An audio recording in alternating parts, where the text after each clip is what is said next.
Dr. Israr Ahmed, the founder of the Markazi Anjuman Khuddam al-Quran, Lahore, Lahore, Pakistan. He completed his MBBS from King Edward Medical College in 1954. From 1952 to 53, he was Nazim-e-Ala of Islamic Jami'at Talaba, and in 1954, he joined Jamaat Islami. He, however, disassociated from it in 1957. During a brief stay at Karachi, he completed his MA in Islamic Studies in 1965 from Karachi University. In 1972, he founded Markazi Anjuman Khuddam al-Quran, and in 1975, Tanzim-e-Islami, for establishing the Deen through a truly revolutionary process. The Anjuman brings out 2 monthly magazines, Misaq-e and Hikmat al-Quran. He is a founder and a leader of Tehreek-e-Khilafat in Pakistan since 1991 to reach the masses. Dr. Israr Ahmed, the actual sole aim is to disseminate and propagate the knowledge and wisdom of the Holy Quran. With this brief introduction, I request Dr. Israr Ahmed to come over here and give the talk on most important topic, turmoil in the Muslim Ummah today. Thank you. Assalamu alaikum. Alhamdulillah wa kafa, wassalatu wassalamu ala ibadihi allazina istafa, khususan ala afdalihim wa khatamin nabiyyin Muhammadin al-Amin wa ala alihi wa sahbihi ajma'in. أما بعد فقد قال الله تبارك وتعالى كما ورد في سورة البقرة: أعوذ بالله من الشيطان الرجيم بسم الله الرحمن الرحيم وضربت عليهم الذلة والمسكنة وباءوا بغضب من الله ذلك بأنهم كانوا يكفرون بآيات الله ويقتلون النبيين بغير الحق ذلك بما عصوا وكانوا يعتدون. وقال تبارك وتعالى كما ورد في سورة بني إسرائيل: وقضينا إلى بني إسرائيل في الكتاب لتفسدن في الأرض مرتين ولتعلن علوا كبيرا، إلى قوله تعالى: عسى ربكم أن يرحمكم وإن عدتم عدنا وجعلنا جهنم للكافرين حصيرا. إن هذا القرآن يهدي للتي هي أقوم ويبشر المؤمنين الذين يعملون الصالحات أن لهم أجرا كبيرا. صدق الله العظيم. وعن عبد الله بن عمرو بن العاص رضي الله تعالى عنهما قال قال رسول الله صلى الله عليه وسلم: ليأتين على أمتي ما أتى على بني إسرائيل حسب النعل بالنعل. رواه الإمام الترمذي رحمه الله. رب اشرح لي صدري ويسر لي أمري واحلل عقدة من لساني يفقهوا قولي. اللهم ربنا ألهمنا رشدنا وأعذنا من شرور أنفسنا. اللهم أرنا الحق حقا وارزقنا اتباعه وأرنا الباطل باطلا وارزقنا اجتنابه. اللهم وفقنا لما تحب وترضى. آمين يا رب العالمين.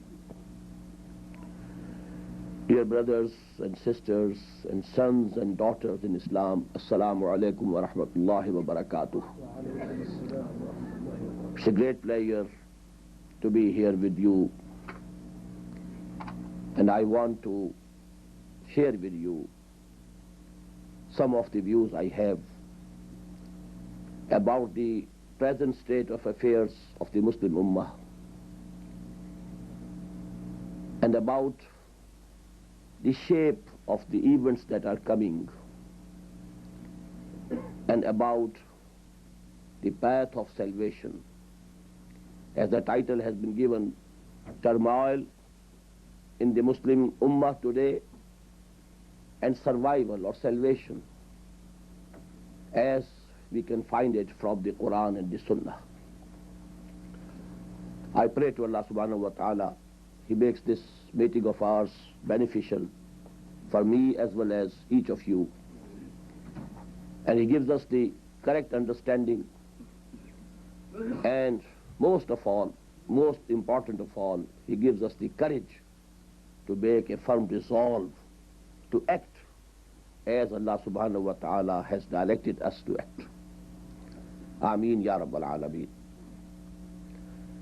I have recited an ayah from Surah Al-Baqarah, and we know that this ayah appears in the Quran about the Jews, the Bani Israel, or the former Muslim Ummah. Maybe this final expression that I have used, former Muslim Ummah, many of you might have been surprised to hear these words because they are not commonly used. But please note, the Jews, the Bani Israel, remained the Muslim Ummah for about 2,000 years. They were the custodians of the Book of Allah, the law, divine law. They were the Muslim Ummah. From about 1300 years or 1400 years before Christ till the advent of Muhammad sallallahu alaihi wasallam in the beginning of the 7th century of Christian era. If you add up, it becomes 2,000 years, more than 2,000 years. They were the Muslim Ummah. They had the book, they had the law. To them came innumerable prophets. Their history as Ummah starts with 2 prophets of Allah, Hazrat Musa alayhi salatu wassalam as well as Hazrat Harun alayhi salatu wassalam. 2 of them present.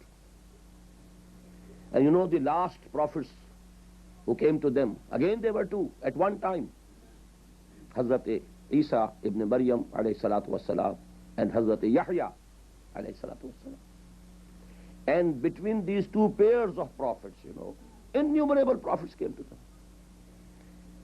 And Quran says about this ummah, Ya Bani Israel askuru ni'mati allati anamtu alaykum wa anni faddaltukum ala al-alamin.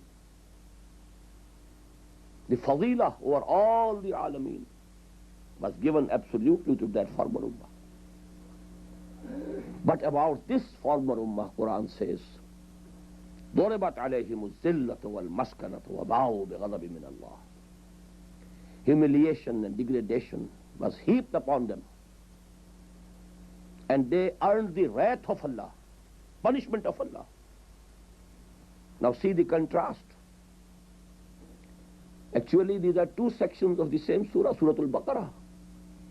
The 6th section starts, Ya Bani Israel askuru ni'mati allati anamtu alaykum wa anni faddaltukum ala al-alamin. And the 7th section, we call it Ruku, that ends, ضربت عليهم الذلة والمسكنة وباءوا بغضب من الله ذلك بأنهم كانوا يكفرون بآيات الله ويقتلون النبيين بغير الحق ذلك بما عصوا وكانوا يعتدون. And there has been said in another place, لعن الذين كفروا من بني إسرائيل على لسان داود وعيسى بن مريم. They were cursed. The cursed people, the punished people, the مغضوب عليهم. As we all know, that in the last ayah of Surah Al-Fatiha, by the words, most of the Mufassirin, they agree. Al-Maghdubi alayhim, who are they? They are the Jews, they are the Yahud. Wal-Dallin, who are the Dallun? They are the Nasara, they are the Christians. That is agreed upon by most of the Mufassirin. So a nation who was given fadilah for all the peoples of the world, فَضَّلْتُكُمْ عَلَى الْعَالَمِينَ, and who had the misunderstanding that we are very dear to Allah subhanahu wa ta'ala. They have been quoted in the Quran as saying, نَحْنُ أَبْنَاءُ اللَّهِ وَأَحِبَّاهُ. We are like sons to Allah. We are beloveds of Allah. And they have been quoted that they say at 2 places, لَن تَمَسَّنَا النَّارُ إِلَّا أَيَّامًا مَعْدُودَةً أَوْ مَعْدُودَاتٍ. We shall never be thrown in the fire of hell And if at all, supposedly, if we are thrown in the fire of hell, we will not remain there for more than a few days. We will be taken out. So I have given you these three things about the former Ummah. And then I quoted a hadith. It has been reported by Hazrat Abdullah ibn Amr ibn al-As radiyallahu ta'ala anhuma. He is the Ravi. And this hadith has been included by Imam Tirmizi in his Jami'. And the hadith says that the Prophet said, لا يأتين على أمتي ما أتى على بني إسرائيل حزو النعل بالنعل. Surely, verily, the same things will happen to my Ummah also, which happened to the former Muslim Ummah, Bani Israel. And the similarity will be so close. It will be like the similarity of two shoes of a pair. The Prophet has himself claimed, sallallahu alayhi wa sallam, ana afsahul Arab. And only an Arab can appreciate the beauty of the simile that he used. The similarity, haswan na'l bin na'l. The similarity of two shoes of a pair to each other. If I analyze, if you see, when the shoes are placed on the ground, the two shoes appear to be different according to the difference of the direction of the toes. But if you join the soles, we used to say in our high school days in geometry, triangles are congruent. So the soles are congruent. No difference whatsoever. So there is difference because there's a difference of time, you know. Their history started 300 years before Christ. Our history started 600 years after Christ. A difference of 2,000 years. So apparently there is a difference in the history of the former Muslim Ummah and the history of the present Muslim Ummah. But if you see between the lines, you will find that there is no difference. It's absolutely a carbon copy. That is very essential to understand. What is the present state of Ummah? Because what I see, you might be shocked to hear these words, and you might feel offended by these words of mine. Presently, we are in the grip of divine punishment. Actually, we, the Muslim Ummah, are maghzoob alayhim this time. You know, the Jews, at least for the time being, I will talk about the past history and what is in store for them in future later on. But at least for the time being, they don't appear to be a maghzoob alayhim qawm, being only 13 million in number. They are controlling the world economy. They are controlling the sole supreme power on earth, America. The policies of America are in their hands. They are the richest people. They are the most resourceful people. They decide the fate of countries. Are they? ضُرِبَتْ عَلَيْهِمُ الزِّلَّةُ وَالْمَسْكَنَةُ. Where is the zillah there? Where is the maskana? Do you find it? And now if you look to yourself, the zillah and the maskana have been humiliated, and humiliation, degradation have been heaped upon us. We are more than 1 billion people. Apparently, more than 50 free countries. I am using the word apparently. We are not free actually. The direct colonial rule came to an end. But an indirect rule, a remote control is there. Our resources are exploited by others. Our policies are dictated by others. Our economies are controlled somewhere else. Having as large a number, you know, as 1 billion, more than 1 billion. Occupying such a big tract on the globe, starting from Indonesia, right up to Mauritania. Solid. You may say that there is a gap in Bharat, But in Bharat you have the highest number of Muslims in the world in one country. They are about 18 crores. 180 million people live in India now today. So there's a solid block coming from Indonesia to Mauritania. We have all the resources. The biggest resource of today, the biggest wealth of today, oil. The biggest reservoirs are in that area where we live. But tell me honestly, do we have any respect in this world? Do we command any respect in the Committee of Nations? Do we have any say in the international affairs? So please, don't be and don't remain under wrong notions. The reality is that we are the Maghzubi alayhim nation of this time. We are being punished. Zuribat alayhim az-zilla wal maskana, these words apply to us. Why? Now what was the crime of the former Muslim Ummah? If we committed the same crime, and while I will explain, we are double criminals. Their crime is one-fold, our is two-fold. They were given the law, the book, خُذُوا مَا آتَيْنَاكُمْ بِقُوَّةٍ. They made the covenant with Allah subhanahu wa ta'ala. وَإِذْ أَخَذْنَا مِيثَاقَكُمْ وَرَفَعْنَا فَوْقَكُمُ الطُّورَ. They broke the covenant. They turned their backs to the deen of Allah. They were after the worldly luxuries and this wealth of this world, without caring whether we are getting from halal or haram.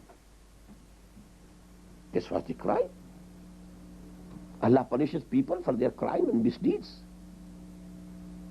That is why Allah said, when their saying was quoted, Nahnu abnaullahi wa ahibbahu, what are the remarks? From Allah subhanahu wa ta'ala, فَلِمَا يُعَذِّبُكُمْ بِذُنُوبِكُمْ بَلْ أَنْتُمْ بَشَرٌ مِّمَّنْ خَلَقَ. If it is so, if you are the beloveds of Allah, and if you are like sons to Allah, why has He been punishing you for your misdeeds? فَلِمَا يُعَذِّبُكُمْ بِذُنُوبِكُمْ بَلْ أَنْتُمْ بَشَرٌ مِّمَّنْ خَلَقَ. You are also like other human beings which we have created. And our law doesn't make any difference. لَن تَجِدَ لِسُنَّةِ اللَّهِ تَبْدِيلًا وَلَن تَجِدَ لِسُنَّةِ اللَّهِ تَحْوِيلًا. This divine law cannot be changed from person to person, or from community to community, or from a nation to nation, or from one ummah to the other. So what happened to them happened to us also. And why I was saying we are double criminals, please note it. I am saying everything with confidence. I am responsible for every word that I am uttering. They were given the law, the Sharia, and they were only required to practice it themselves. The burden and responsibility of conveying it to others was not put on their shoulders.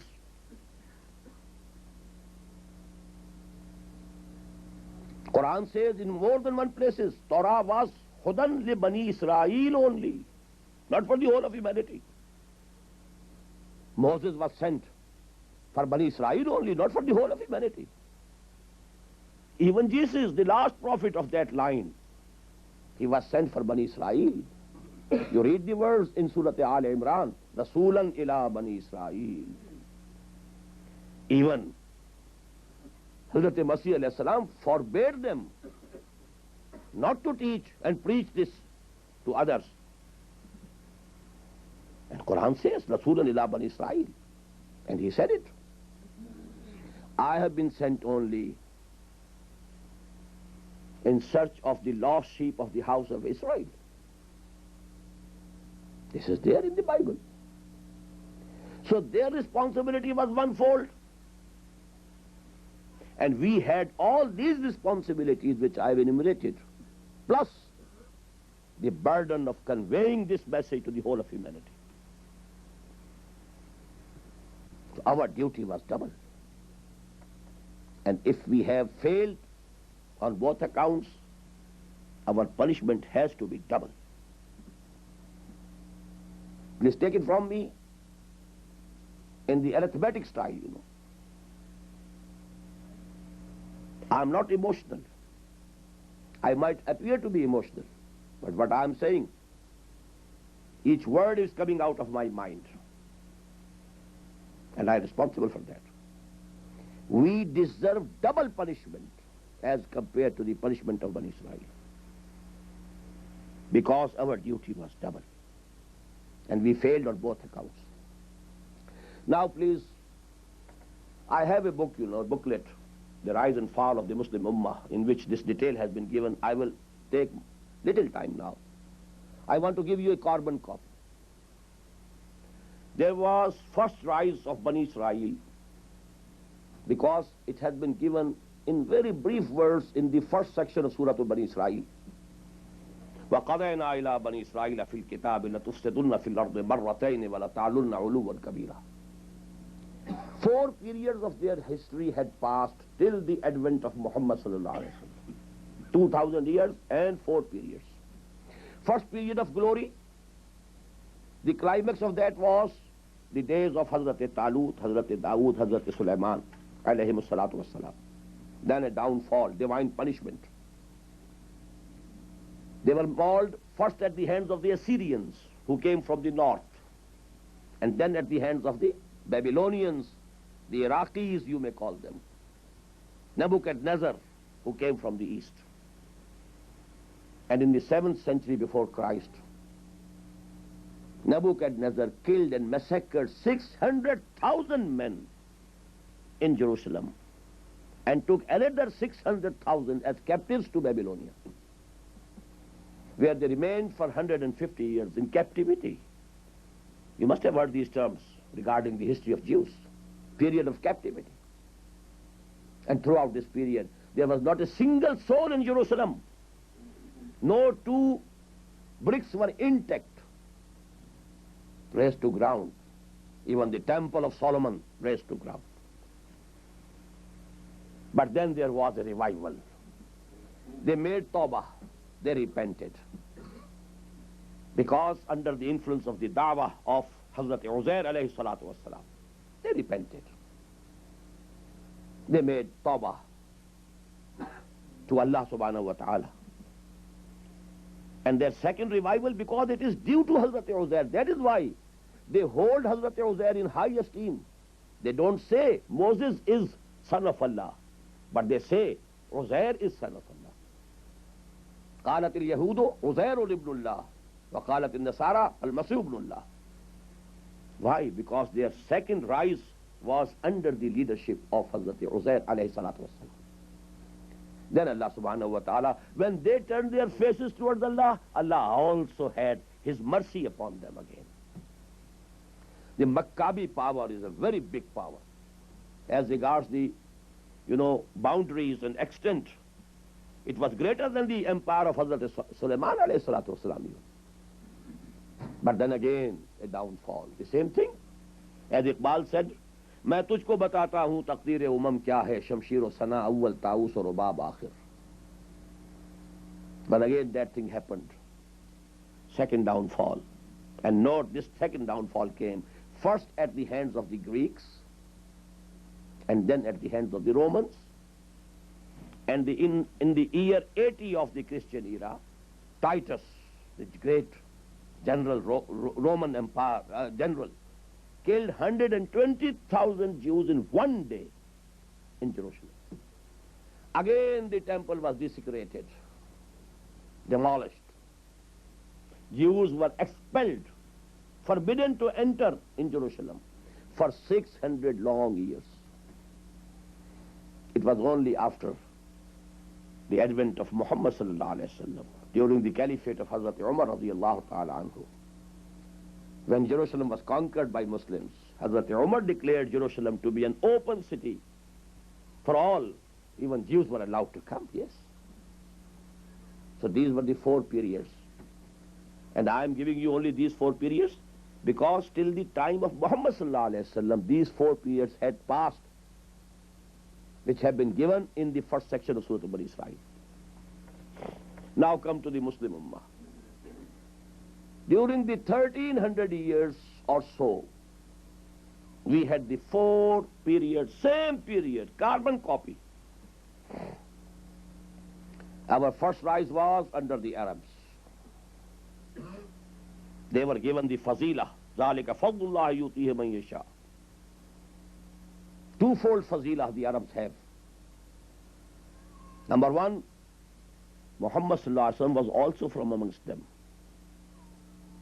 ये रुतबा बुलंद मिला जिसको मिल गया. हर मुद्दाई के वास्ते दारुल हसन कहा कि रुतबा बुलंद. Muhammad was an Arab sallallahu alaihi wasallam. They can boast. Secondly, the last message of Allah subhanahu wa ta'ala revealed in their language. إِنَّا جَعَلْنَاهُ قُرْآنًا عَرَبِيًّا لَعَلَّكُمْ تَعْقِلُونَ. So that is big fazila. But wherever there is fazila, there is more responsibility also. And if those people go wrong, they are punished double. जिनके रुतबे हैं सिवा, उनकी सिवा मुश्किल है. Now the first rise of the Muslim Ummah was under the leadership of the Arabs. For about 400 years, Arabs were the biggest power on earth. The empires, 2 big empires, the Abbasid Empire and the Spanish Empire of Banu Umayyah. Take them together. Biggest empire on earth. Then they had the knowledge, the wisdom, philosophy, science, logic, everything. But then what happened to them? The same thing, Taus or Rubab Akhir. When the palaces of Baghdad presented the same picture as the palaces of any other country, the same drinking and dancing, and same whole of the beauty of Caucasia gathered in the palaces, then what happened? I am repeating the word carbon copy. First the Crusaders came and mauled them like anything. They came from north, as the Assyrians came from north. Masjid al-Aqsa desecrated at the hands of the Christians. Remained out of our possession for about 90 years. And the massacre which was made in Jerusalem, Baitul Maqdis, the historians say that when the conquerors entered, the blood which was flowing in the streets and roads of Jerusalem was as much that the horses were knee-deep in the blood, stream of blood. But this was a very small punishment, corresponding to the punishment of the Jews at the hands of the Assyrians. The bigger punishment came to the Jews at the hands of the Babylonians, who came from the east.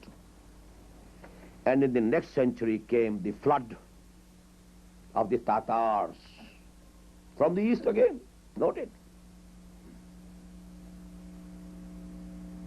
They devastated the whole countries, the big kingdom of Khwarizm Shah, the whole of Afghanistan, whole of Iran, whole of Iraq. There was massacre like anything. The blood of Dajla, it was red like blood. And the last Abbasid Caliph was, taken away from the palace, wrapped in a camel skin and trampled under the hoofs of the horses. And Sheikh Sadi said, Asmara haq bod gar khoon be barat bar zami bar zawale mulk mustasim amir al-mu'minin. And from that date, please note, the Arabs were deposed from the leadership of the Muslim Ummah. The verse of Quran came true, In tatawallaw yastabdil qawman ghayrakum. If you turn your backs to the mission that we have assigned you, we shall remove you and will bring another nation in your place. And it's miraculous, incredible, that the same people who brought this havoc to the Muslims. They embraced Islam. And now the banners of Islam were given in their hands. है आया फितना Tatar के अफसाने से पासबा मिल गए काबे को सनम खाने. And with this started the second phase of our rise, second rise of the Muslim Ummah. The Turkan-e-Taimuri in India, Turkan-e-Safavi in Iran, Turkan-e-Saljuqi had previously come in the fold of Islam. And lastly the Turkan-e-Usmani, who founded the great Ottoman Empire, again one of the greatest empires of the world. Whole of North Africa, a very big chunk in East Europe, reaching to the gates of Vienna, the whole of West Asia, one empire, and even caliphate went to them. This was our second rise. It corresponds to the Maccabi power. But you know, it was at least 10 times more in extent than the Maccabi Sultanate. But then again, second downfall. فَإِذَا جَاءَ وَعْدُ الْآخِرَةِ لِيَسُوءُوا وُجُوهَكُمْ وَلَيَدْخُلُوا الْمَسْجِدَ كَمَا دَخَلُوهُ أَوَّلَ مَرَّةٍ وَلَيُتَبِّرُوا مَا عَلَوْا تَتْبِيرًا. And this, our second downfall, came at the hands of European powers, just corresponding to the Greeks and Romans, at the hands of whom were punished the former Muslim Ummah. The punishment to the Muslim Ummah, the second phase of punishment, came at the hands of colonial powers of Europe. This phase started essentially, basically, from the fall of Grenada. A whole country washed off, you know, ethnic cleansing going on in Bosnia. It's nothing as compared to the ethnic cleansing that was done 500 years before. It's nothing. How many millions can be these Bosnians? What was the number of the Muslims in Spain? Devastation. Not a single soul remained. And please note, I don't know whether you have noted or not, you live in the most educated area of the world. But whether you know these things or not, I don't know. Why was 1992 the year of Spain? The cover story on Newsweek. Why? Because 1492 was the year of the fall of Grenada. Why were the Arab rulers taken to Madrid for talks with Israel? Had any international conference held before that in Madrid? Why in Madrid? Come and see your collective graveyard. You were here for 800 years. Come and face Israel here. And this will give you a shape of the coming events. What happened to you in Spain 500 years before is going to happen to you again in your own home in the Arab countries. That was the message. 1992 is the year of Spain. Why? Full 500 years passed. And please note, only after 6 years after the fall of Grenada, Vasco da Gama discovered the sea route to the east, round the Cape of Good Hope, 1498. Because till that time, the Ottoman Empire stood as a sentinel at the gates of Asia and Africa. This Western imperialism couldn't go to Asia and Africa via the land route. So they had to find an alternative route, and they found it. And what happened then? Java gone, Sumatra gone, India gone, one by one. And that second phase of our downfall reached its zenith in the early part of this century, when after the First World War, even the great Ottoman Empire just vanished. This century is very peculiar. It has seen the vanishing of two big empires from the map of the world. Where was the great Ottoman Empire? You can see only in the history books, not on the map. And where was the Soviet Union located? Disappeared. Anyhow, these are the four periods just corresponding to the periods of the history of Bani Israel. But after that, this 20th century of Christian era presents to us a double phenomenon. Like the verse in Surah Al-Rahman, Maraj al-Bahrain yaltaqiyan bainahuma barzakhul la yabghiyan. Two currents flowing side by side, currents of water, but not intermingling, as if there is some invisible curtain dividing them. So there are two currents. On the one hand, our downfall is going deeper and deeper. I used the word somewhere, London Bridge is going down. Muslim Ummah is going down, going down, going down. The most important events of this side of the picture, establishment of Israel, 1948. The most humiliating defeat to the Arabs, 1967. The most humiliating defeat to Pakistan, 1971. Jerusalem again in the hands of non-Muslims, and this time the Jews, the Mal'oon and the Maghdoob Ummah.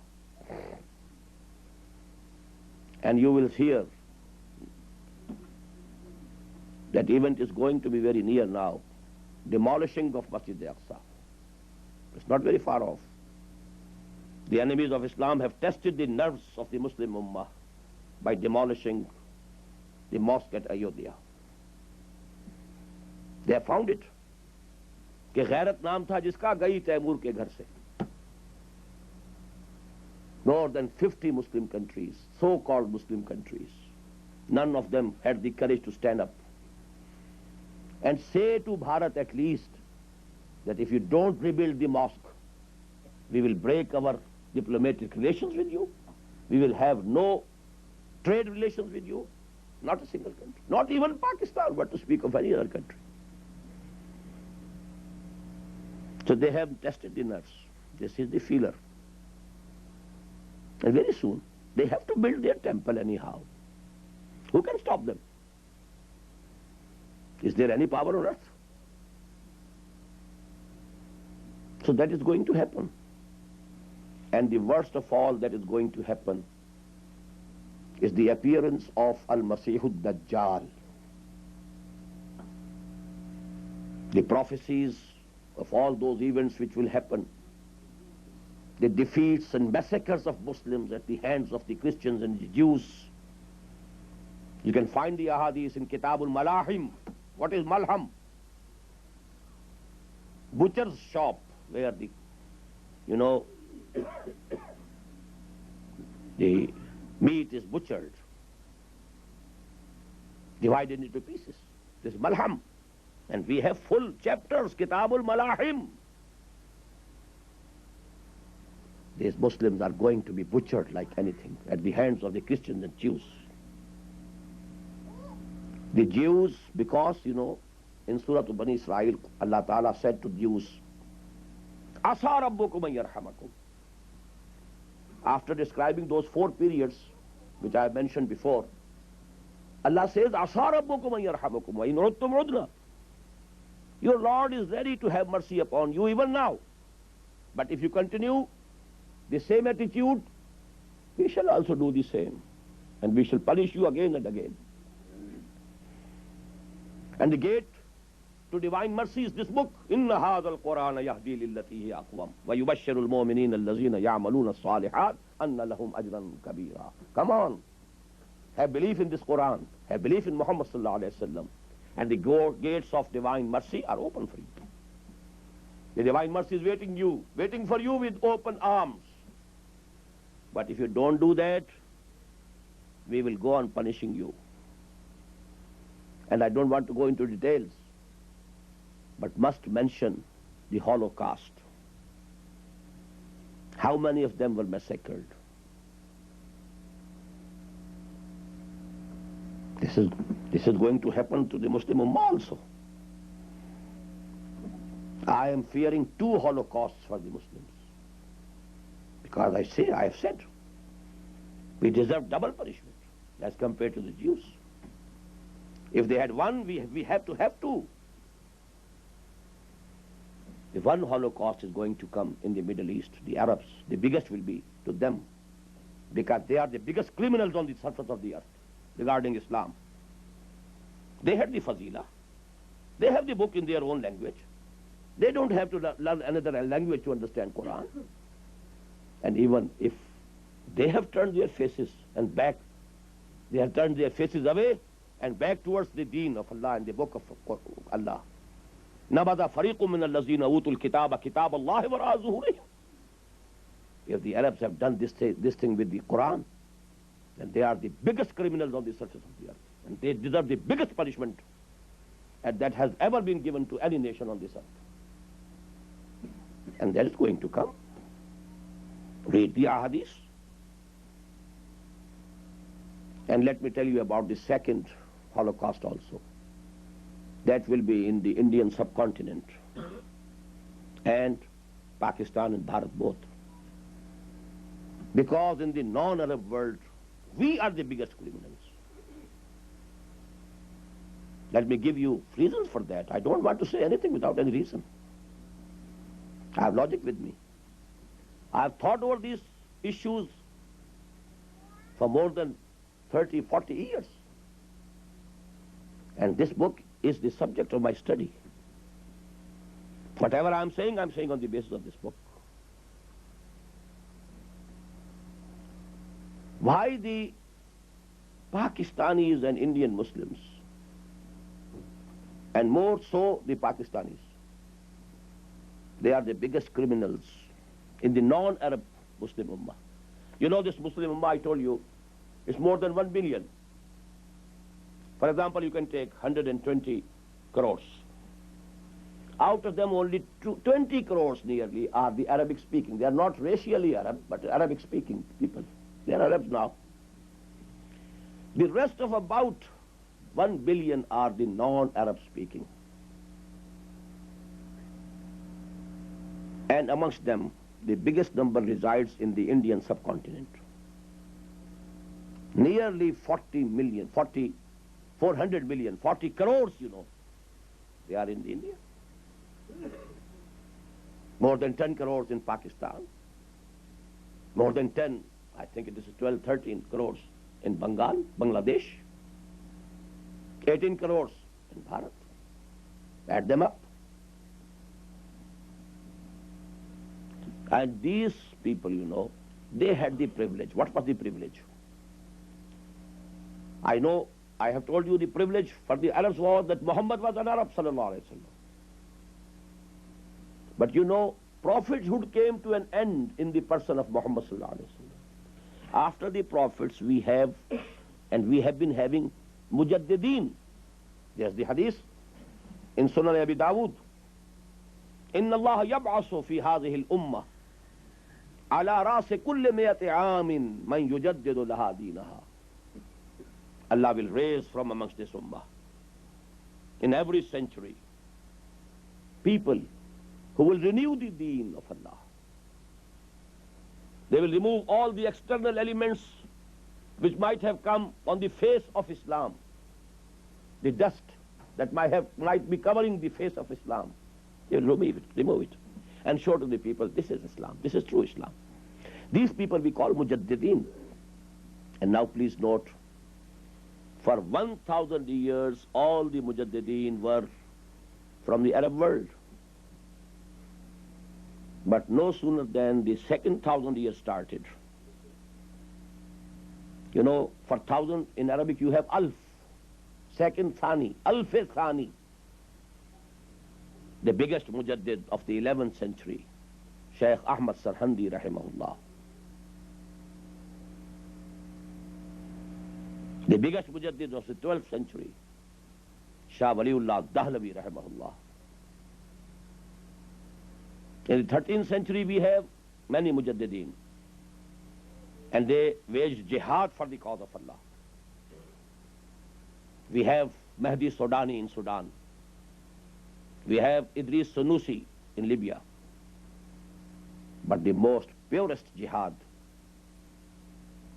giving the reflection of the jihad of Sahaba Kiram, was done in India under Sayyid Ahmed-R.A rahimahullah, whose lieutenant number 1 was Shah Ismail Shaheed, the grandson of Shah Waliullah Dehlavi. Then come to the 14th century of Hijrah. The biggest thinker of the Muslim world, Allama Iqbal. The biggest writer of the Muslim world of 14th century, Maulana Maududi. The biggest muballigh, who made muballigh a movement under whose influence at least 100,000 people are on the move at every moment on the globe. Maulana Ilyas. Where do they belong? Then throughout the Muslim world there were freedom movements, but the Arabs fought their freedom movement under the slogan of Arab nationalism, not Islam. Everywhere there was nationalism, except in Pakistan. For the Pakistan movement, the slogan was, it might have been a hollow slogan, but it was a slogan. The slogan was, Pakistan ka matlab kya, la ilaha illallah. And even if this nation now, when Allah subhanahu wa ta'ala gave them Pakistan, and we have wasted more than 47 years now, because you might say that I'm committing some mistake. Pakistan was established in 47, it's 93 to 46 years. No, we go by the lunar calendar.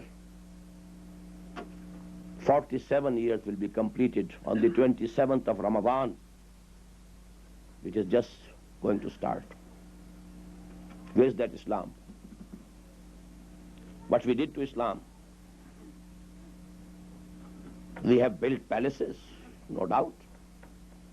Go to Gulbarg, go to defense in Karachi and Lahore. Go see, palaces are there. But where's that goal for which Pakistan was created? For which hundreds and thousands of people, they gave their life. Thousands of Muslim women raped and abducted, and they remained there. They refused to come over to Pakistan. When after a lapse of 10 years there was, a scheme under a treaty between India and Pakistan to recover these abducted women, both from Pakistan and India. I have stories that many of the Muslim women in India, they refused to go to come over to Pakistan. They said, we have born 2, 3 children here from these 6 and Hindus. Now who will accept us in your society? Now you have come after 10 years to take us back. Who will accept us in your society? Pakistan was established at this great cost. So actually we deserve. And that thing is now just apparent. Militant revival of Islam has been blamed very much.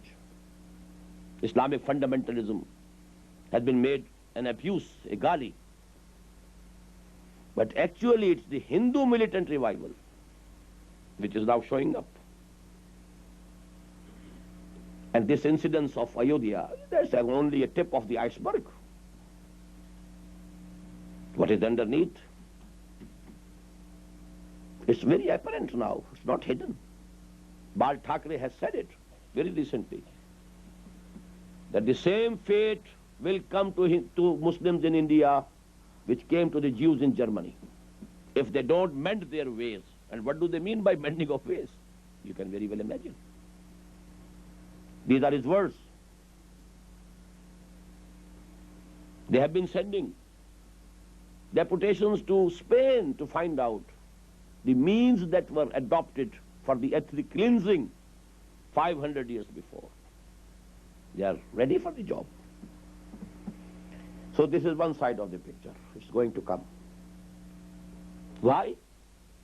The same divine law. In shakartum la azidannakum wa la in kafartum inna azabi la shadid. If I gave you my book, my law, my sharia, you made covenant with me. If you had performed your duties correctly, I would have given you more. La azidannakum wa la in kafartum inna azabi la shadid. And my punishment is also very severe. So that punishment is coming. I have shown you the dark side of the picture. But I told you there is a double side. There is a bright side also. I find gloom in your faces, you know. You are in a state of shock. It should be like that. But these are truths. You know, if a pigeon sees a cat, it closes the eyes. Don't want to see. But that doesn't mean that the cat will go away. It's going to pounce upon. But the pigeon doesn't want to see. I am only just opening your eyes. These are truths. These are according to the prophecies of the Prophet ﷺ. And they are absolutely logical results of our attitude that we have taken. And I have given you the proof from the hadith. لَيَأْتِيَنَّ عَلَىٰ أُمَّتِي مَا أَتَىٰ عَلَىٰ بَنِي إِسْرَائِيلَ حَسْبَ النَّعْلِ بِالنَّعْلِ. So, but let me now come to the brighter side of the picture. A process of revival has also started. An upward movement started. Right from the beginning of this century, when we reached our lowest ebb, the upward movement also started. Although, you know, for those of you who know Urdu, who are from the Indian subcontinent, only they can appreciate the two couplets on the title of Musaddas, which Hali wrote. Pasti ka koi had se guzar na dekhe, Islam ka gir kar na ubhar na dekhe, माने न कभी के मद है हर जज्र के बाद, दरिया का हमारे जो उतर ना देखे. He was so disappointed that perhaps the natural laws of nature have changed for us. Because we find in the tide, after the low, there is the high also. But we find that we are going down and down and down. Perhaps the natural laws of nature have changed for us. माने न कभी के मद है हर जज्र के बाद, दरिया का हमारे जो उतर ना देखे. I given you, he was true, but we are going further down and down and down. That has continued after him also. I think he died in 1923. What does it mean? 70 years have passed. And we are still going down and down and down. But there was the beginning of an upward movement, right at that time. Iqbal saw it. He was a seer. At that very moment he could see. Dayal मगरिब के रहने वालों, खुदा की बस्ती दुकान नहीं है, खरा जिसे तुम समझ रहे हो अब जरे का मायार होगा. निकल के सहरा से जिसने रोमा की सल्तनत को उलट दिया था, सुना है ये कुर्सियों से मैंने, वो शेर फिर होशियार होगा. और किताबे मिल्लते बैजा की फिर शीराजा बंदी है, ये शाखे हाशमी करने को है फिर बरगोबर पैदा. नवा पैरा हो है बुलबुल के हो तेरे तरन्नुम से, कबूतर के तने नाजुक में शाही का जिगर पैदा. So he could see it. You can understand Urdu? No, but you are enjoying it. This brother will explain it to you, inshallah. The videos are being prepared, the audios are being prepared, and when you listen to them again, the brother will do the job for you, inshallah. Or some other brother. So, the upward movement started. Two phases of that upward movement have been completed.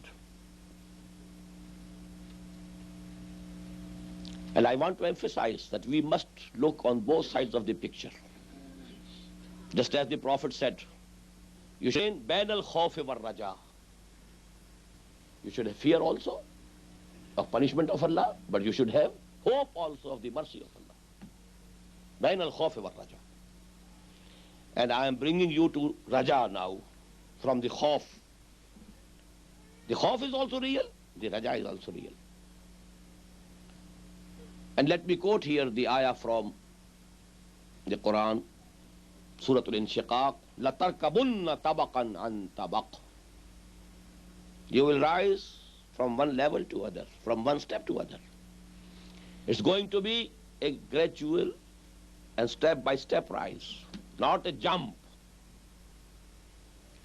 Now the first step was the freedom movements through which all the Muslim countries became at least apparently independent. The end to the direct colonial rule. First step. That has been accomplished. Now you know, after the release of the 5 or 6 Muslim states of Central Asia, now only Kashmir remains, which has a Muslim majority, but that doesn't have self-rule. I don't think there's any other area of the world now. Muslims are ruling. Whether they are real Muslims or not is a different story, but they are Muslims, at least by name. So this first phase has been accomplished. What was the second phase? The second phase is of the revivalist movements. They also started in the 30s. And starting from Indonesia, Masyumi Party. In India, Jamaat Islami and Tablighi Jama'ah. Al-Ikhwan of the Arab world. The Fidayin of Iran. The Ibadur Rahman of Lebanon. The Nurasi of Turkey, and so on. These are the revivalist movements. Now, Hizb ut-Tahrir and Tanzim-e-Islami, you add these two. But they are the bigger things, bigger phenomena. Those movements are about half a century old now. More than half a century. And these movements, they are just new and fresh. But I don't want to go into details of the differences of these movements. I take them as one. This is one phenomenon. The differences are there of methodology, of interpretations. But we are talking about the Ummah as a whole. They all taken together represent a phase of revivalist movement throughout the Muslim Ummah. But alas, these movements have nowhere met the final success of establishing the real deen of Allah, the real Nizamul Khilafah. And the older ones have nearly reached their natural age, lost their revolutionary fervors. It's still law of nature. You get old. But still, the process is going on. And at least under the influence of these movements, now there are millions of Muslim youth who at least have two things before them. They are lacking in a third thing that I will talk about later. Two things they have. And this is the positive achievement of these two, is all these movements taken together. Number one, they know it for sure that Islam is not a mazhab, it's a deen. We had forgotten it. Throughout a very long process of downfall, our concepts have changed. Islam is a deen, the whole total system of life. There's no separation of church and state in Islam. But we accepted that separation. It started when there was Mulukiyah. siyasa was with the muluk and salatin. Whosoever had strength, he would have conquered a country. With the tribal background, the Umayyads came with the tribal strength. The Abbasids came due to tribal strength. This was Mulukiya. It was not Khilafah. Don't be mistaken, please. It was Mulukiya. Khilafah was Khilafah of Abu Bakr, Khilafah of Umar, Khilafah of Usman, Khilafah of Ali, and I include Khilafah of Hazrat Hassan. It goes to complete 30 years that the Prophet had foretold. Then there was a transitory period of 90 years. The Umayyad period was not Mulukiyah in the complete sense of the word, but Mulukiyat had started right from Hazrat Muawiyah radiyallahu ta'ala anhu. But then actual Mulukiyah started with the Abbasids. They built palaces like anything, and the palaces of Baghdad and the 1,001 nights of Baghdad, they became proverbial in the whole world. That was real Mulukiyah. So there was separation, and let me quote here. Abdullah ibn Mubarak, rahimahullah, belongs to the third generation. He was Tabi'i Tabi'i. And he has told us that in the place of unity of Islam, a trinity had taken position in that period. What I mean by that is that in Islam, the leadership is one. Religious leadership and the political leadership is one. Abu Bakr was the Khatib and Imam in the Masjid al-Nabawi, and he was the Caliph. Whosoever was governor in Kufa, he was the Khatib and Imam. Not that Khatib and Imam is someone else, some Alim-e-Deen, and Caliph is someone else, some Jahil-e-Deen, you know. He can be the Khalifa and the Malik. This is the dualism, not unity. And then, you know, among the religious people, there was again a division. These are ulama, these are Sufia. They have a different task to perform, and they have a different duty to perform. So the unity of leadership of the Ummah got divided, and it took the shape of trinity of muluk, ulama, and Sufia. And Abdullah ibn Mubarak said in his famous couplet, وَمَا أَفْسَدَ الدِّينَ إِلَّا الْمُلُوكُ وَأَحْبَارُ صَائِمْ وَرُهْبَانُهَا. The deen has not been corrupted except by three people, three classes. Muluk, Ahbar Soin, these ulama who love this world and the riches. Ulama Su, the bad ulama.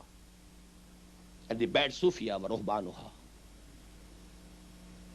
So this happened, and we reconciled to the fact that state affairs are different and religious affairs are different. But now, under the influence of these revivalist movements, and the biggest thinker who initiated that process is Iqbal. जुदा हो दी सियासत से तो रह जाती है चंगेजी, हुई दौलत में जिस दम जुदाई, हवस की अमीरी, हवस की वजीरी, बाकी न रही तेरी वो आई न ज़मीरी, ए कुश्ता सुल्तानियो मुल्लाइयो पीरी. He has translated the couplet of Abdullah ibn Mubarak. The same trinity. A kushta mullaiyo sultaniyo piri. But Iqbal said it's one. Sarvari zeba faqat us zaate be hamta ko hai. Hukmara hai ek wahi, baki butane asri. Sovereignty belongs to Allah and Allah alone. Whosoever claims sovereignty for himself, whether he is one person or it's the whole nation, they are faraina, namarida. They are doing shirk. Because sovereignty belongs to Allah alone.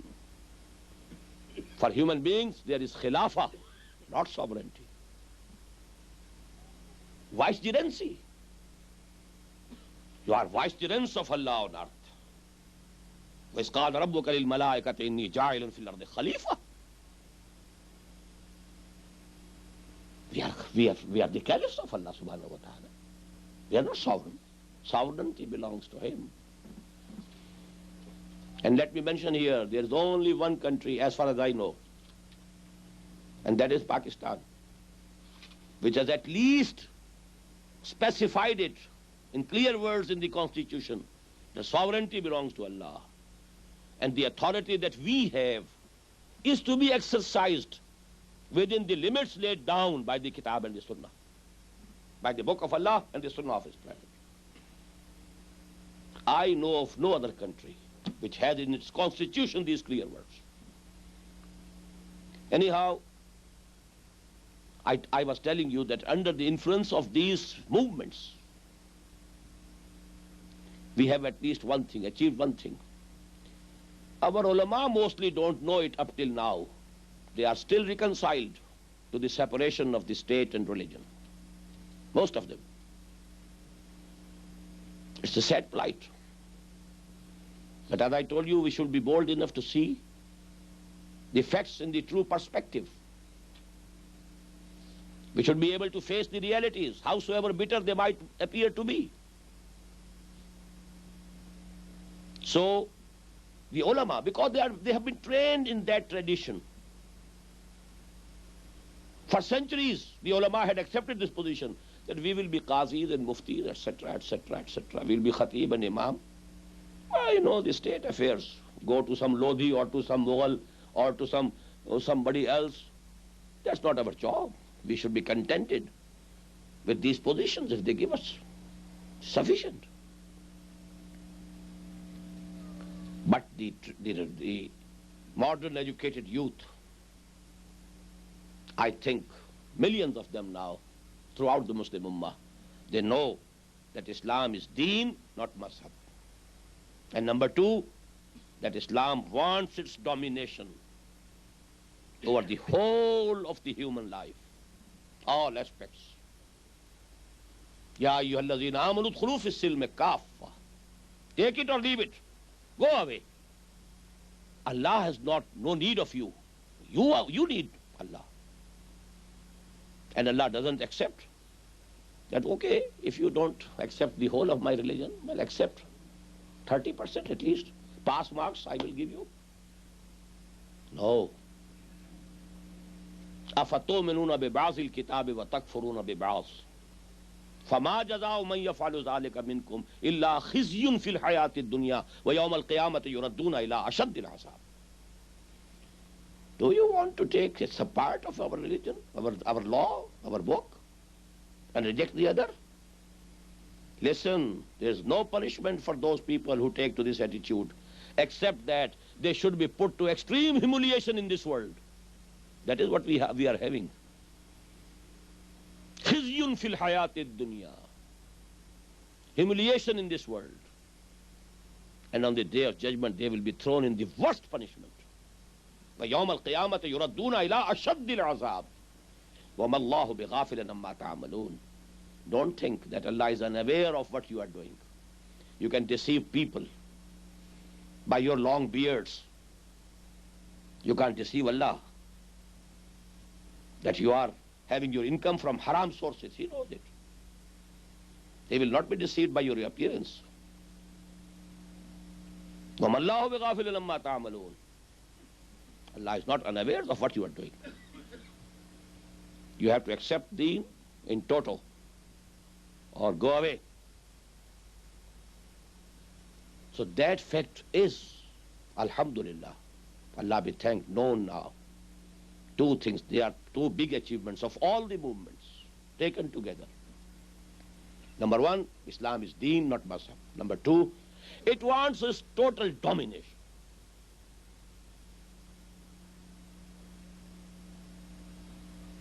And now let me tell you, after these holocausts, they are coming.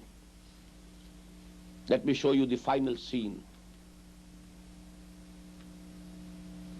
The Prophet has foretold it, and Quran has said it. But from Quran you have to infer on the basis of the principles of logic. But there are clear prophecies from the Prophet ﷺ that before the ending of this world has to end anyhow. It is not to continue forever. This was created ila ajalin musamma, for a specified period. It's going to come to an end. But before the end of this world, Islam will dominate the whole of this globe. That is the only difference between the fate of the former Ummah and the fate of this Ummah. The former Ummah will finally be exterminated, like the people of the Nuh and the people of Hud and the people of Saleh and the people of Shu'aib and the people of Lut. This Ummah had already been condemned.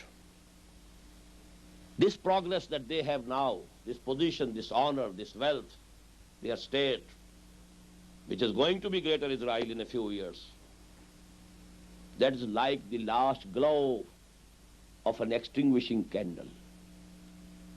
The candle is to extinguish. And after Dajjal comes, Hazrat Masih alayhi salam will also come down, and he will exterminate all his Ummah. Just as the whole of the Ummah, whole of the nation of Ad was destroyed before the eyes of Hazrat Hud alayhi salatu wassalam. وَإِلَىٰ عَادٍ أَخَاهُمْ هُودًا وَإِلَىٰ ثَمُودَ أَخَاهُمْ صَالِحًا وَإِلَىٰ مَدْيَنَ أَخَاهُمْ شُعَيْبًا. What happened to those people who rejected their Rasuls? The same will happen to this Ummah. Only they have been kept alive, and they have been given this very small period of dignity, honor and control to punish this Ummah, so that they should have the worst punishment. Because you know it is said that in Bihar especially and UP, if somebody was to be given the worst punishment, you know, a chamar was called to beat him with his shoes. Chamar, a low caste man, so that he should think. If a Sayyid is striping him, well, he is being beaten by a Sayyid or some Mughal or some Sheikh. No, Chamar, bring that fellow. The Bhangi, he should come. And these Bhangis, you know, the Maghdoobi alayhim qawm, they have been kept alive, this condemned nation, only to bring the worst punishment to this Ummah. But then the final phase is going to be a revival of this Ummah, a third revival. It might be from amongst the existing Muslim nations, just as happened in the case of the Jews.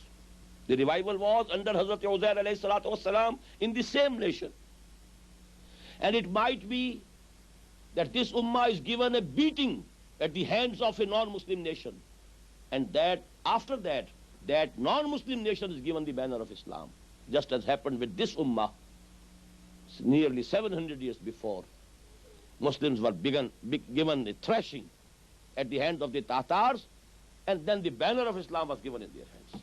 It can happen again. But it has to happen anyhow. Now let me give you what are the logical premises given by Quran. Number one, at three places Allah says, هو الذي أرسل رسوله بالهدى ودين الحق ليظهره على الدين كله. It is He, that is Allah, subhanahu wa ta'ala, who has sent His messenger, that is Muhammad sallallahu alayhi wa sallam, بالهدى ودين الحق, with two things, the Al-Huda, the book, Quran, and Deenul Haq, ليظهره على الدين كله, so that he should make the deen of Allah supreme over all the adyan, over all the systems of life. Three places: Surah Al-Tawbah, Surah Al-Fath, Surah Al-Saf, without a difference of even a jot. And in the same way, in three places Quran says, although the words are different, that we have sent you, O Muhammad sallallahu alayhi wa sallam, for the whole of humanity. وَمَا أَرْسَلْنَاكَ إِلَّا رَحْمَةً لِلْعَالَمِينَ وَمَا أَرْسَلْنَاكَ إِلَّا كَافَّةً لِلنَّاسِ بَشِيرًا وَنَذِيرًا. Now join those two things together. the purpose of the advent of Muhammad sallallahu alaihi wasallam will be fulfilled only when the deen of Allah becomes supreme over the whole of the human world. Till then, the purpose of the advent of Muhammad is still incomplete. Iqbal said it in very beautiful terms in Jawab Shikwa. Waqt fursat hai kahan, kaam abhi baqi hai. Noor tawheed ka itmam abhi baqi hai. Wallahu mutimmu noorihi walau karihal kafirun. Huwa allazi arsala rasulahu bil huda wa dinil haqq liyuzhirahu ala ad-din kullihi walau karihal mushrikun. Itmam of dinullah, itmam of noorullah, and making the deenullah supreme over the whole of humanity is still to come, and it will come. Now let me give you the 3 ahadiths. Again the number is 3. At 3 places you have that ayah, هو الذي أرسل رسوله بالهدى ودين الحق ليظهره على الدين كله. At 3 places we find that Muhammad was sent sallallahu alaihi wasallam for the whole of humanity. And now let me give you 3 ayat, 3 ahadiths. The first one is from Hazrat Nu'man ibn Bashir radiyallahu anhu. It is included in the Musnad of Imam Ahmad ibn Hanbal rahimahullah. This is a long hadith. The Prophet said, تكون النبوة فيكم ما شاء الله أن تكون ثم يرفع الله إذا شاء يرفعها ثم تكون خلافة على منهاج النبوة فتكون ما شاء الله أن تكون ثم يرفع الله إذا شاء يرفعها ثم يكون ملكا عاضا فيكون ما شاء الله أن يكون ثم يرفعه الله إذا شاء يرفعها ثم يكون ملكا جبريا فيكون ما شاء الله أن يكون ثم يرفعه الله إذا شاء يرفعها ثم تكون خلافة على منهاج النبوة. And the Ravi says, Summa Sakata. Sallallahu alayhi wa sallam wa radiyallahu ta'ala anhu. What's the gist? 5 periods the Prophet enumerated from his time to the end of this world. First period of Nabuwah, when he was present from among the human beings, in this world. Second period of Khilafah ala minhaj an-nubuwah. Note these words. We usually know Khilafatul Rashida. That is also a term of hadith. Alaykum bi sunnati wa sunnati al-khulafa'i rashidin al-mahdiyyin. But this is more important term. Khilafah ala minhaj an-nubuwah. Khilafah on the pattern of, in the footsteps of Muhammad, of Nabuwah sallallahu alaihi wasallam. Third period of Mulukiyah. Mulkan adwan. Biting. Adwa ya'uddu means to bite with your teeth. Biting Mulukiyah. This was the Mulukiyah of the Muslims. What happened in Karbala? What happened to Abdullah ibn Zubair? What happened to Medina in the incident of Harra? What happened at the hands of Hajjaj ibn Yusuf? How was Muhammad ibn Qasim martyred? What happened to Musa ibn Nuzair? Could this thing happen in Khilafah? If this is Khilafah, then we need no Khilafah at all. This is Mulkan Addan. But at least they were Muslims. The 4th period that the Prophet enumerated was Mulkan Jabriyan. Jabr, Majburi, Gulami. It was the period of slavery. At least throughout that period, the monarchs were Muslims. Muslim was beaten by a Muslim at least. I think the 4th period, it's a point of interpretation. Somebody can differ from me. But this was Mulkan Jabriyan. And I think it means the period of colonial rule. The Britishers, the French, the Italians, the Dutch, the Portuguese, they were ruling us. But the Prophet said, Summa takunu khilafatan ala minhaj an-nubuwah. Then again there will be a period of khilafah ala minhaj an-nubuwah. So I have all the belief in it. This is the saying of the Prophet. Huwa sadiqul masduq. He is true. And his truthfulness has been certified by Allah subhanahu wa ta'ala. Now we are actually, as I think, in between the fourth and the fifth period. The fourth period has not ended, as I have told you. The direct colonial rule has gone. Indirect colonial rule is there. Because you know it very well, remote control. Now we are under a remote control. Their agents are ruling us. All our governments are agents. Number two, we are still slaves mentally, intellectually, culturally. We are beggars for knowledge, for money, for technology, for know-how. So actually that fourth period has not ended as yet. We are halfway, it's barzakh, between the fourth and the fifth periods. But at least the fifth period is to come. At least to me there's no doubt about it. And the remaining two ahadiths tell us that when this period comes now, it will be global in extent.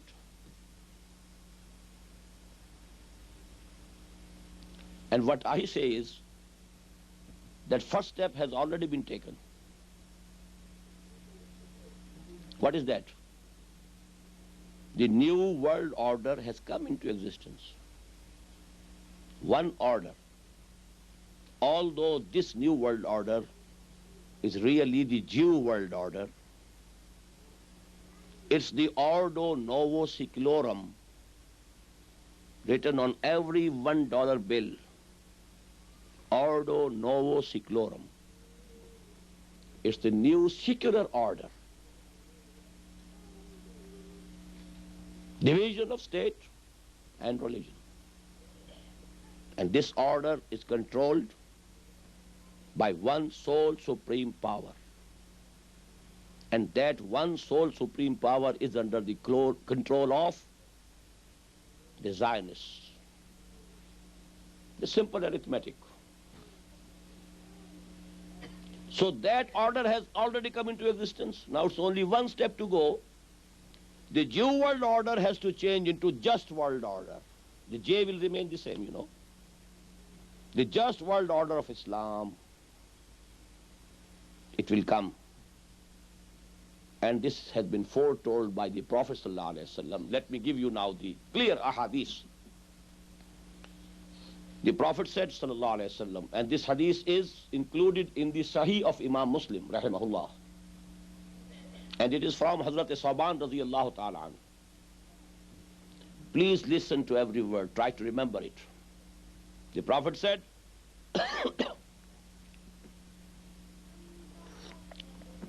Inna Allah zawali al-ard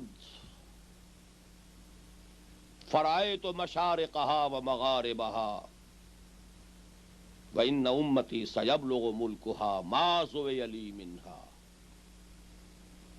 Allah subhanahu wa ta'ala folded the earth for me so that I could see all the easts of the earth and all the wests of the earth. And take it from me that the rule of my ummah will extend to all the regions that were shown to me by Allah subhanahu wa ta'ala by thus folding the whole of the earth.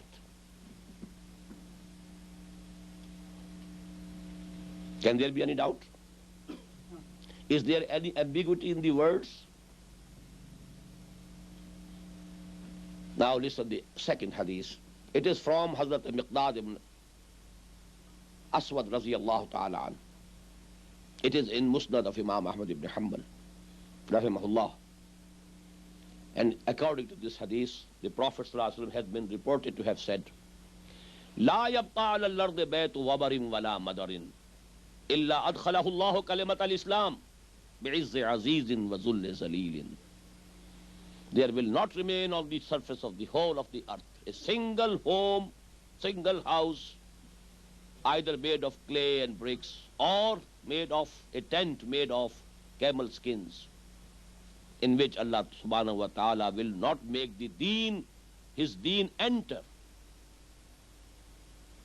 But this entry of Islam into every house or tent will be in one of the two ways. بِعِزِّ عَزِيزٍ وَذُلِّ ذَلِيلٍ. Either honoring the honorable. Who is the honorable? Either the owner of the house will accept Islam, embrace Islam. Islam will enter his house, honoring him also. He will share the honor of Islam. إِنَّ الْعِزَّةَ لِلَّهِ جَمِيعًا وَلِلَّهِ الْعِزَّةُ وَلِرَسُولِهِ وَلِلْمُؤْمِنِينَ وَلَكِنَّ الْمُنَافِقِينَ لَا يَفْقَهُونَ. Or if he doesn't accept Islam, he will have to accept subordination, accept the domination of Islam over him. He will remain a Hindu or a Jew, whatsoever, or not Jew. Jews will be exterminated. Hindu and Christian will also not remain. I will tell you later on. Maybe Hindu, Parsi, whatsoever. يُؤْتُوا الْجِزْيَةَ عَنْ يَدٍ وَهُمْ صَاغِرُونَ. He will have to become small, pay the taxes, and accept the superiority of the divine laws. So there are clear signs. This has to happen. Now let me mention you, because I want actually to go to a new issue, but let me mention these 2 points. What will happen to the Christians? During this Holocaust in the Middle East, Hazrat Masih alayhi salam will descend.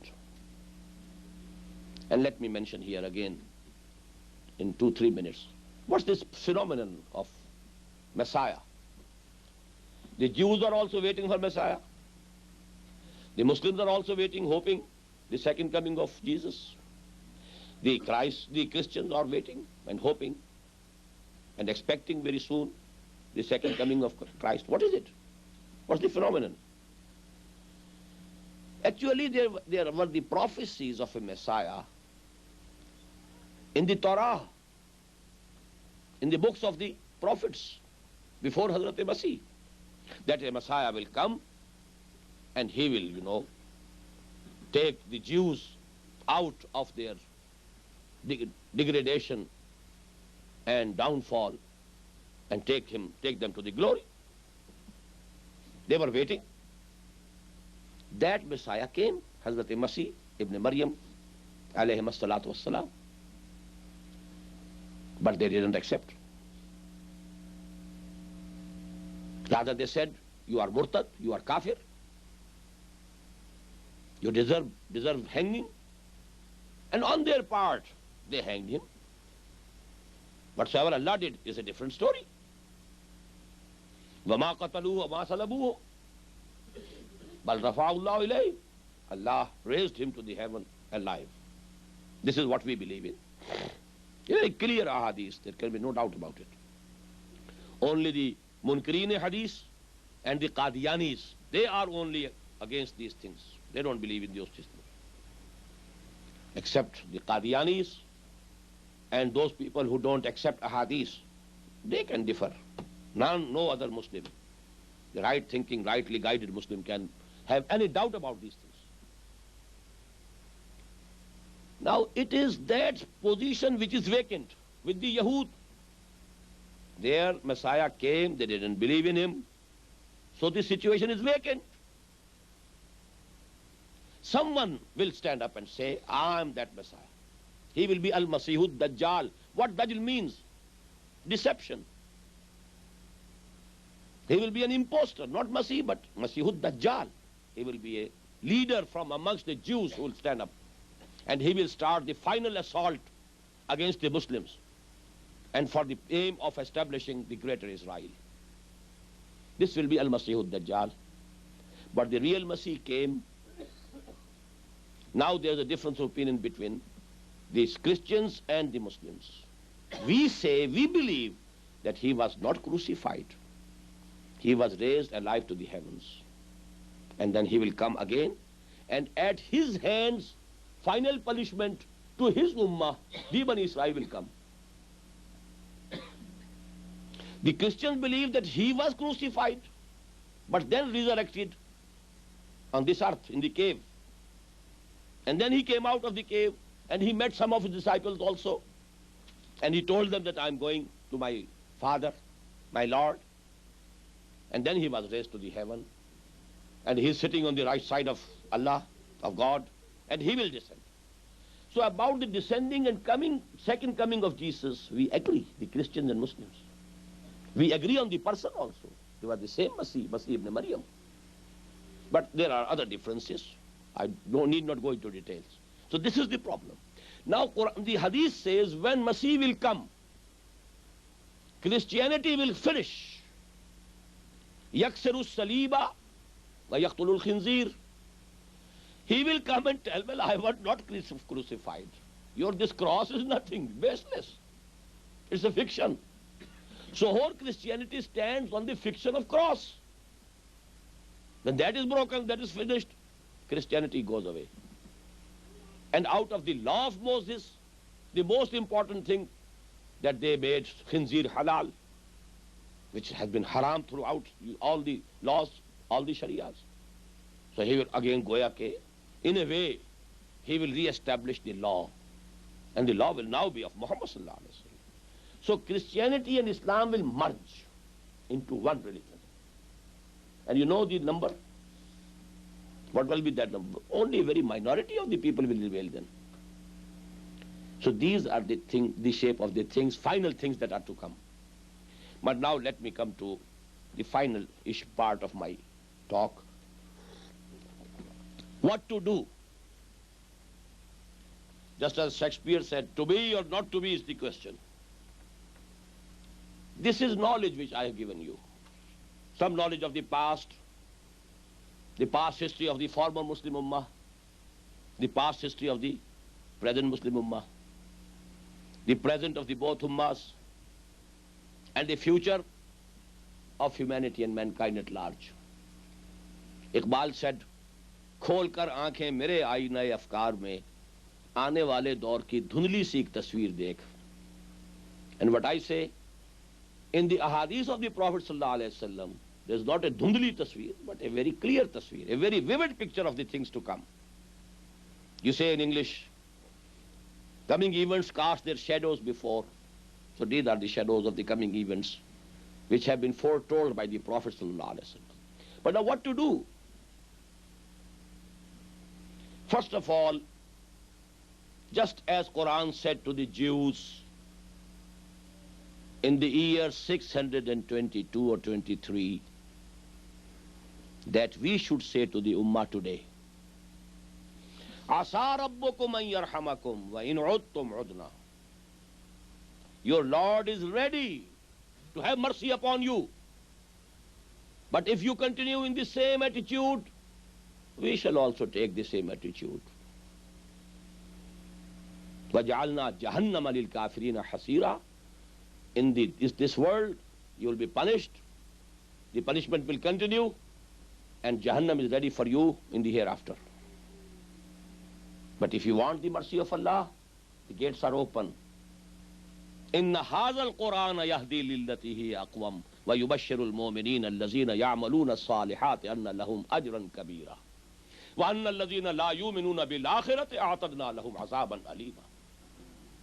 Please make it a point, this very night, open whichever tafsir you have and read this first section of Surah Bani Israel. Do read it. And if you can get hold of that pamphlet of mine, The Rise and Decline of Muslim Ummah, so read it. Maybe there are 1 or 2, 3 copies here. You can make fax copies, that photostat copies. That's your job. But do read this section, this Bani Israel, part 1 of Surah Bani Israel. So based on that was my mission, which I started in the 60s.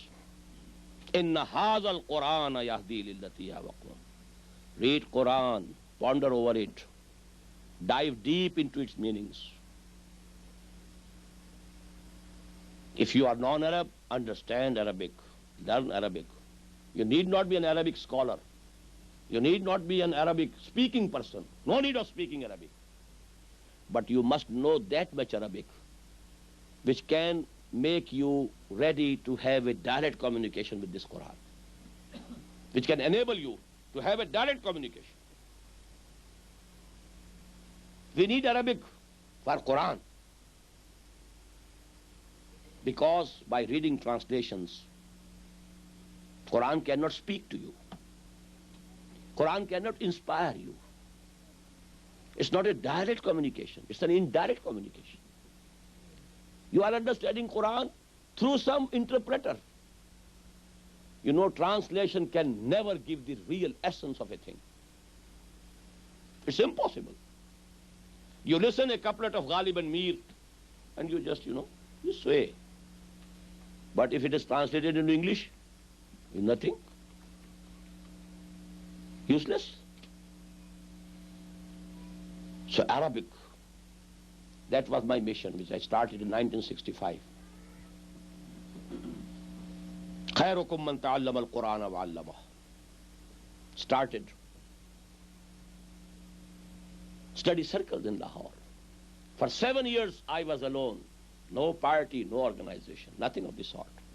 Single-handed, I was doing my profession also, medical practice, and giving lessons and sermons in Quran every evening. 2 or 3 on Sundays, 2 or 3 on Fridays. So after 7 years, I established that Anjuman Khuddam al-Quran. Established an academy to train youth who can convey the message of Quran to the humanity. But this message of Quran has to be communicated in the idiom of this time, at the intellectual level of this age. Not a sermon only. Sermon won't do. Quran demands burhan. Qul hatu burhanakum in kuntum sadiqeen. Every other person has a right to demand burhan from you. Udu ila sabili rabbika bil hikmah. Not a sermon, not a wa'az. Sermon is useful for Muslims only. Sermons are useful for those people who have clean slates in their minds, nothing there. But wherever there is some ideology, some philosophy, some ideas, they have to be cleansed first. Then you can write something over that slate. And that you have to do. So this is the first prerequisite of that work that we have to do. And thank God that Allah subhanahu wa ta'ala guided me, that I have given you that the first section of that surah ends with these ayat. Inna hadha al-Qur'ana yahdi lillati aqwam. And the whole surah ends with وَبِالْحَقِّ أَنزَلْنَاهُ وَبِالْحَقِّ نَزَلْ وَمَا أَرْسَلْنَاكَ إِلَّا مُبَشِّرًا وَنَذِيرًا. This Quran we have sent down bil haqq. It has come down bil haqq. Actually, I can't explain the meanings of these words. وَبِالْحَقِّ أَنزَلْنَاهُ وَبِالْحَقِّ نَزَلْ. Only an Arab can appreciate, or whosoever had learned Arabic to some extent. It's the most decisive thing. And the meaning of this word, or these words has been given by Huzur sallallahu alayhi wa sallam in a hadith, which has been narrated by Hazrat Umar radiyallahu ta'ala anhu. Inna Allah yarfa'u bihazal kitabi aqwaman wa yada'u bihi akharin. Verily, Allah subhanahu wa ta'ala will raise a nation now due to this Quran, and will bring a nation down due to this Quran. If you make it your leader, you will be leading the humanity. If you turn back to this book, you will be put to degradation. Inna Allah yarfa'u bihadha al-kitabi aqwaman wa yada'u bihi akharin. And this is included in the Sahih of Imam Muslim rahimahullah. And this is from Hazrat Umar radiyallahu ta'ala. So that is the first task to be done. The second task is all these revivalist movements, may Allah give them the courage to reassess the methodologies that they have adopted. I don't doubt their sincerities. They are sincere. Everywhere sincerity is there. Even in the worst people, you will find whatever bad and evil is there, it is in the leadership, not in the following. The following everywhere is of sincere people. There can be no work of any worth without sincerity. So what I'm saying is that we have to reassess and rethink the ideology. What I feel, I might be wrong. What I feel is that we are under the Western influences regarding the methodologies. The West has given us a system of elections.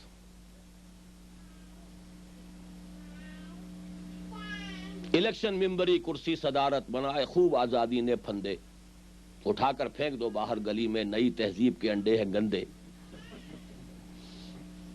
We think we can establish Islam through elections. The biggest folly. Elections are always held to run a system, not to change the system. In elections always the existing political socio-economic system will be reflected. If it's the feudalism in the country, only the feudals will be elected. If there is capitalism in the country, only capitalists will be elected. Can a person who is not a billionaire fight for an election here for presidency? And can the feudals in Pakistan be defeated? So simple. And when they come to power, will they allow you to change the system and finish feudalism? When the capitalists are at the helm of affairs, will they allow you to change the capitalism, the system of capitalism? But we are making that mistake, wasting our time and energies. Second way, we have thought some terrorist activity. We are trying that also. This is again copying and following the non-Muslims. We are not following the Prophet ﷺ.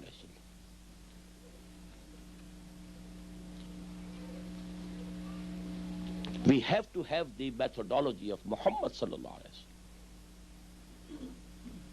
We have to focus our lens on the seerah of Muhammad ﷺ. How he brought about the revolution, the most profound revolution of the human history. I have talked on this subject, I think, at 3 or 4 places during this tour of mine. And videos have been prepared. Even yesterday I spoke, day before yesterday, I spoke at this issue. What's the process of revolution that I derive from the seerah of Muhammad sallallahu alaihi wasallam? In California, a few days back in Houston, a few days back in New York. The tapes will be available here. I can't go into details. Only people working with different movements, I appeal to them to please have a rethinking. Maybe after listening to me or reading me, there's a book in Urdu, Manhaj-e-Inqilab-e-Nabawi. It's quite a big book because I gave 11 lectures in my mosque in Masjid-e-Darussalam in Lahore on this issue. 11 Fridays. Then they were, compiled in the form of a book, Manhaj-e-Inqilab-e-Nabawi. Maybe it can be found here. And you live here, you can make Xerox copies in no time. Read it. If Allah gives you the determination to do it. So only appeal that I want to make is that be ready to have a rethinking, that's all. Khud ma safa dama qadar, if it appeals to you, accept it or reject it. I am no prophet of Allah, nobody is the prophet of Allah, neither Maududi was prophet of Allah, nor Iqbal was prophet of Allah, nor Hasan al-Banna was prophet of Allah, nor Taqiyuddin Nabhani was prophet of Allah. We are all people, we are human beings, we can err, we can make mistakes. There is something wrong somewhere, why we are not going to the success? So we have to analyze what methodologies. This is the final and the third step. I told you. The first step of revival was that we had the freedom movements all over the Muslim world. And at least apparently all of the Muslim world is now free. Apparently. Second phase of movements. These movements have given two things to the youth of our time. That Islam is deen and it has to be established. This is fard ain, not fard kifaya. To strive for that, to make jihad for that is fard ain. There can be no iman without jihad. إنما المؤمنون الذين آمنوا بالله ورسوله ثم لم يرتابوا وجاهدوا بأموالهم وأنفسهم في سبيل الله. And the final level of jihad is to establish the deen of Allah. Even ready to lay down your lives for that. These two things have been brought home. Alhamdulillah, summa alhamdulillah. But now we have to have the methodology, the right methodology. Let me quote here the words of Hazrat Abu Bakr radiyallahu ta'ala anhu. He delivered a sermon on the occasion of nominating Hazrat Umar as his successor, radiyallahu ta'ala anhuma. When he nominated, he stood up and gave a sermon, khutbah. And in that sermon he said, لا يصلح آخر هذه الأمة إلا بما صلح به أولها. The last part of this ummah will not be reformed except on the lines on which it was reformed. The first part of it was reformed. Now what was the first part? According to that hadith, it was Khilafah ala minhaj al-nubuwah. And the final part is going to be again Khilafah ala minhaj al-nubuwah. So this cannot happen except through the methodology of the Prophet sallallahu alaihi wasallam. If we agree on principle on this point, then we should exert our utmost. We should make ijtihad. We should spend our juhd to the utmost to understand, to read in between the lines of the seerah, to understand the philosophy of seerah, I call it. Why was it that for 12 long years the order of the day was keep your hands folded, no retaliation even in self-defense. They might kill you, they might burn you alive, but you have not to raise your hands even in self-defense. What a contrast. And after Hijrah, the same people having swords and spears, mounted on camels and horses. أذن للذين يقاتلون بأنهم ظلموا وإن الله على نصرهم لقدير. Why? There must be some good reason for it. And you can understand only if you know that there are 6 stages of the process of revolution of Muhammad sallallahu alaihi wasallam. I am not going into detail. So that is only point I think. If that comes, that process is clear to us. And different organizations, different movements, they take that process. Inshallah very soon we shall reach the goal. Inshallah al-Aziz. One thing let me make clear. I told you it's just possible that Allah subhanahu wa ta'ala may reject all the existing Muslim nations, Arabs or non-Arabs. And what is more, maybe that he punishes us at the hands of some non-Muslim nations. And then he gives the banner of Islam in the hands of that non-Muslim nation. Jews, they cannot be. Jews have to be finished anyhow. That's the clear prophecy. But any other nation could be there. Maybe Hindus of India. Maybe Chinese.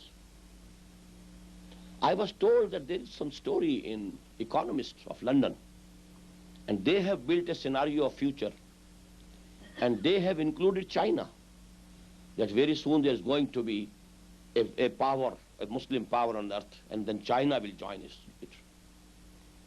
And this has appeared, this article. So it can be Chinese. I have been saying it. I was told this in California. And they are going to send me the copy of that article. And I have been saying, maybe Chinese, maybe selected by Allah subhanahu wa ta'ala. Maybe Japanese, maybe Koreans, maybe Indians. There's nothing impossible for Allah subhanahu wa ta'ala. يخرج الحي من الميت ويخرج الحي من الميت ويخرج الميت من الحي. So it can happen. But if it is to happen from the Muslim world, what I feel, it is going to be from the area in which is included the whole of Afghanistan, part of Pakistan, a very small part of Iran, and some portions of Turkestan. This area was called in the days of the Prophet Khurasan. Now Khurasan is the name of a very small province of Iran only. But in the days of the Prophet ﷺ, here is Dr. Awan here in Detroit. He showed me a map, the previous maps of those ages, that this was the area Khurasan. When I told them that there is the mention of Khurasan in Hadith, that you know, alam, banners, standards of Islam will come from Khurasan. They will help when the armies, when the wars will be going on in the Middle East. The help will come from the East.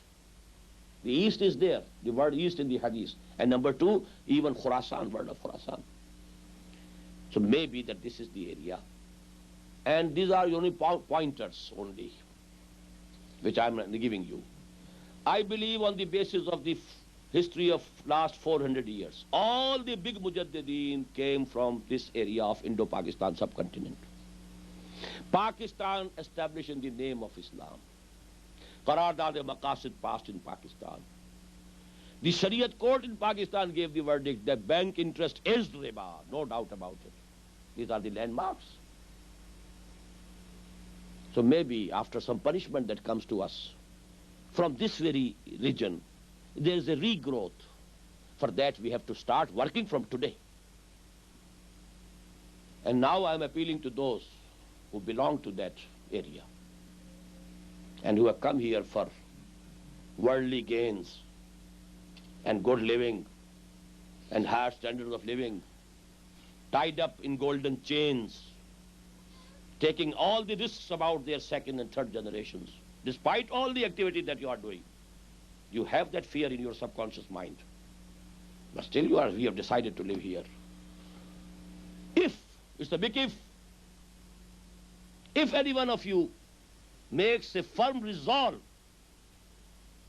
कि मेरी जिंदगी का मकसद तेरे दी की सरबराही, सरबलंदी, मैं इसीलिए मुसलमान, मैं इसीलिए नमाजी, मेरे जिंदगी का मकसद तेरे दी की सरफराजी, मैं इसीलिए मुसलमान, मैं इसीलिए नमाजी. That the goal of my life is to establish Allah's deen. And for that I am ready to go hungry. وَلَنَبْلُوَنَّكُمْ بِشَيْءٍ مِنَ الْخَوْفِ وَالْجُوعِ وَنَقْصٍ مِنَ الْأَمْوَالِ وَالْأَنفُسِ وَالثَّمَرَاتِ. They must be ready for that. If they want good careers and good business, stay here. Don't come back. You'll become mad. Things are very bad there, in very bad shape. If you want careers, you have them here. If you want good standard of living, you have it here. No use of coming there. Rather, I say, don't come. Stay here. Try to work here as far as you can. But work on the pattern of the revolutionary struggle of Muhammad sallallahu alaihi wasallam. Don't be contented with this, building of mosques and building of centers. These are all very essential, very beneficial. Continue with it. But don't think that this can bring about the establishment of Islam. For that you have to have the struggle on the pattern of, in the footsteps of Muhammad sallallahu alaihi wasallam. لَقَدْ كَانَ لَكُمْ فِي رَسُولِ اللَّهِ أُسْوَةٌ حَسَنَةٌ. But whosoever, a Pakistani if he is, and not only a Pakistani, even if a Hindustani, because the Bharati Muslims, they did their share in establishment of Pakistan. They did their farz-e-kafaya. And they are giving the price in blood and money both to this date. The biggest crime of the Indian Muslims in the eyes of the Hindus is that they established Pakistan. And the Muslims of India are still paying the price. But as we know that now all, our heritage of 400 years, we ourselves have decided to focus it in Pakistan. So every Muslim, whether he is from India or Pakistan, who speaks Urdu, who can communicate to his people in that language, who have their kids and kin there, they should, again the same big if they decide that we have to devote our lives for this struggle, whatever is remaining part of our life, that is for that cause, I invite them. They should come over to Pakistan. And they can start this by coming over to Pakistan for perhaps, for example, one month in every year. Come there, join that struggle. Try to persuade people there, not to go in wrong directions, but to take the true and correct methodology. That can be, a help from this side for the struggle going on over there. But actually, these things, I apologize to Arab brethren, I am now exclusively addressing people from the Indo-Pakistan subcontinent. Because in Arab countries, I know, there's a very big difference in Pakistan and Arab countries. In most of the Arab countries, there are dictatorships of the highest order. But in Pakistan, perhaps the only Muslim country, there is Malaysia also, and there is Bangladesh also. But Pakistan, it has at least that concept of human rights. I am free to say whatever I say. I have the right of establishing parties, organizations, right of speech, right of expression, right of association. That is guaranteed to me. It is not there in the Arab countries. So we have chances more over there. And for those people who mean business, who want to devote themselves, their lives for this cause, I invite them to come over there, or at least be associated with that struggle in any form while living here. أقول قولي هذا واستغفر الله لي ولكم ولسائر المسلمين والمسلمات